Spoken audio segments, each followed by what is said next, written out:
One of the most transformative encounters I ever had with a persecuted Christian was meeting the great Chinese leader Wang Mingdao. He was very old, and he'd spent many years in jail for his faith.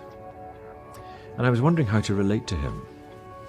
I said, I'm not going to suffer like you. I'm going back to our country, and they'll never put me in jail.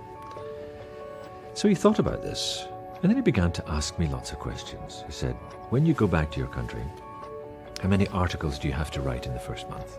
How many people do you have to see? How many sermons do you have to preach? And on he kept asking all these questions. And I thought, why is he asking me questions about my schedule? And I began to sweat because I realized, I have so much to do when I get home. And then he just stopped and looked at me. And a revelation came, as it were, between us.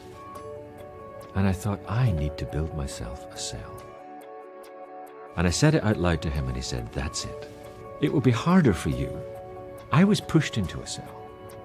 But you will need to build yourself one. And he said, think about what a cell is. It's a situation where it's just you and God and nothing else. That's it. He said, that's what happened to me. I was put into a jail cell in my 60s. I was at the peak of my powers. I wanted to write books. I couldn't. They wouldn't give me pen and paper.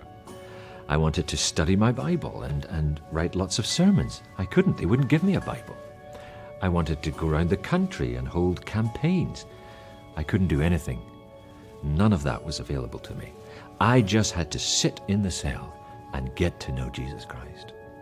And he said that, over time, said it wasn't easy, over time that became the sweetest aspect of my life. All my life I had served Jesus Christ, but I had been working for him. I'd not been really enjoying him as a person. The cell forced me to, because there was nothing else. And that seems to be the key to the cell. A cell is what we build, or is built for us, where we push away all the distractions. We strip life down to its bare essentials. And it's just us and Christ and nothing else.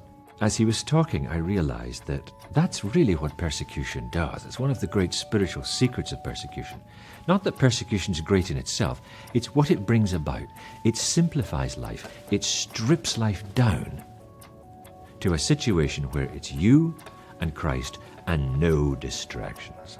And so many of us live our Christian life thinking that we are serving God, when in fact we're not enjoying him.